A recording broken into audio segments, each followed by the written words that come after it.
Welcome, Nerd Boxes, to another episode of the Popcorn Confessional News. And on this episode, we're going to talk about Netflix's latest drop of the Resident Evil live-action trailer. And also, we're going to talk about the first Easter egg that leads you to a website with some goodies on it. We have not watched the trailer yet.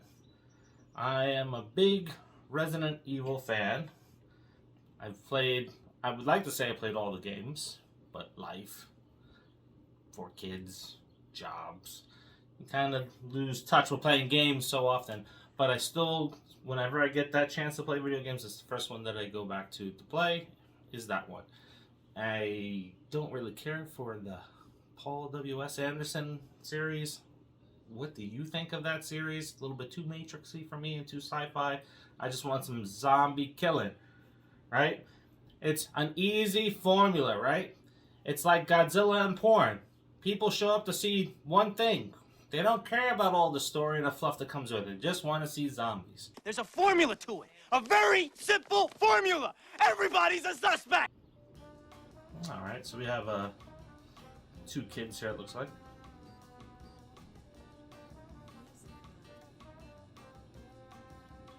Nice little music intro. Lots of vials of blood. Is that the guy from John Wick? I haven't seen his face fully yet, so I don't know.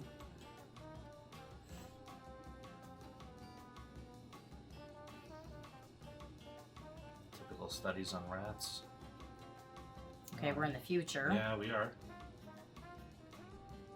Oh boy. Alright. Decent amount of zombies here.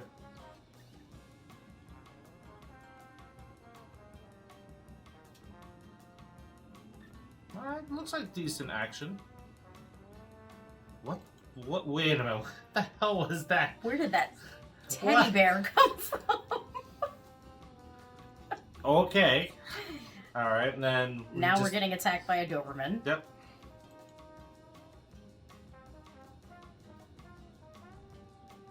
So that trailer, right?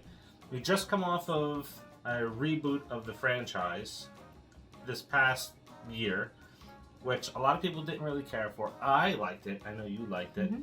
I've seen it in the theaters 3 times, and I just actually watched it the other night again as well. And I know it has its flaws, right? You know, we make Leon a bit of a jerk because he's a bumbling idiot. But it was very close to the video games, and that's what people were asking for a long time. I really liked it. I thought it was much better than the Paul W.S. Anderson nonsense that was thrown out a long time ago, because I just love the franchise. Play it whenever I can, if I have that opportunity. And now here we're looking at rebooting the franchise by throwing it in the future about 3 decades beyond the T-virus outbreak the first time. And from what it looks like, it takes place in London. Yes, it's at London. It did. So we got a lot of new elements that are getting tossed out in there. So I don't know. I don't know. I'm interested, curious, hoping that it's not going to be the same thing as The World Beyond from The Walking Dead. Yeah, I'm not really sure what to think. Like you, I liked the movie. And I'm not a fan of these vague trailers. You know that. We've skipped over watching movies because of the vagueness of a trailer. It's like, you don't give me enough. I need more. Yeah. Here's what I see right away. We're experimenting on rats again, right? That's a little old. All right, now we're fast forwarding into the future. That means all of the characters that we've kind of known in the video games and the previous movies, none of them are really there anymore. So we're brand new, starting fresh, and that makes me think of The World Beyond and Fear of the Walking Dead, which were both horrible. But yeah, and then they had some animatronic teddy bear, yeah, like dancing. They're going or something like that. It was a little creepy. Is that the answer to Marvel's Miss Minutes? Yeah, I don't know, but that dancing bear was scarier than that Doberman. So yeah, that was a little freaky for me. I don't know what that was about. So I might have to tune in just to see what the fuck that bear was about. That is interesting. Now, I don't think we're gonna see the dancing teddy bear. Probably not. They're gonna wait, you know. Mhm. He's not gonna be in the beginning. Yeah. And neither is the dog. Yeah. Again, don't need to see a bunch of zombie build up and storytelling because it's a freaking zombie show, right? Yeah, but I have a feeling that's what we're gonna get, especially in the first episode. I feel like it's Maybe gonna like the be first 2 or 3 episodes, Yeah. all story, and then we get zombies. Yeah. And that's why I did not like Fear of the Walking Dead. That's why I did not like Walking Dead Beyond. And realistically, like, Netflix, I think, is batting 500 here because Black Summer, the first season was okay. Then the second season was meh.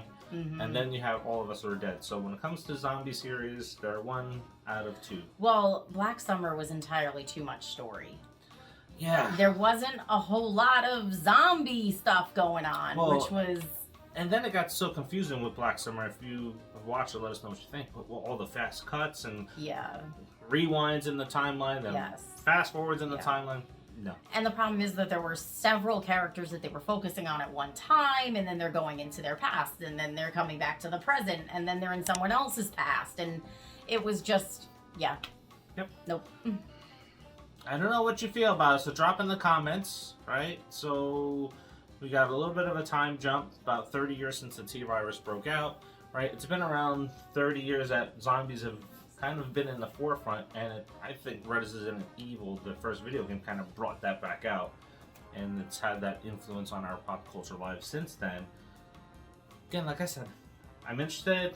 I'll take a look at it, see where they're going with this. It's got a tall task to accomplish in beating out All of Us Are Dead. So let's talk about that second piece of news, which is the Easter egg that drops at 24 seconds into this trailer, and it is for the umbrellajoy.com website. And if you stay on there long enough, the second teaser will play for about another minute and a half. So we'll have different information in there as well, different details about that TV show. This kind of reminds me of the promotional materials that they were doing for Resident Evil 2. They were advertising the movie. That one of the first trailers I remember for that was a trailer for beauty products. There's a white background, the girl's actually touching her face and something like that, and then it flashes over to the zombie. Yeah. So that's the same thing that you're going to see on this website. There are a couple other things that you can click around and check out on that website. We do have some reaction from a few people, which we're going to share their comments on it. And from what I've seen, reaction to this trailer is not good overall. So let us know if you're going to give this a chance, or it's like, done, don't care, don't want to see it. I'm a huge Resident Evil fan. I played all the games. So yeah, to veer off the story to make a new story without establishing the original, trash, LOL. Danny Vega from the Danny Vega Show. I'm curious how my boy is going to pull off Wesker. And the lead actress was horrible in that last Charlie's Angels movie. Terrible. Marcus McGill. Did you see the last Charlie's Angels movie, right? Yeah. Was it any good? No, I fell asleep. Oh my god! I went to see it with Noah. Yeah. I fell asleep. Damn. I saw parts of it. Do you remember the actress in it or no? Or is she pretty forgettable? Yeah, I don't even know what she looks like. Yikes. Well, that doesn't mean that this is possibly going to be that bad. I'm going to cross my fingers and think that it's going to be pretty good. And hopefully not the highlight of the whole series is the teddy bear. I mean, honestly, at this point, I'm putting all my chips in the corner of the Continental guy, the teddy bear, and the dog. Wow. Let us know what your thoughts are by dropping those in our comments, and we'll have some other stuff that's coming out. There's possibly some Scream news that's breaking tomorrow, so hopefully that does come to fruition. Yeah. Keep liking, subscribing, and sharing. Yes, please share it, and until the next, See ya.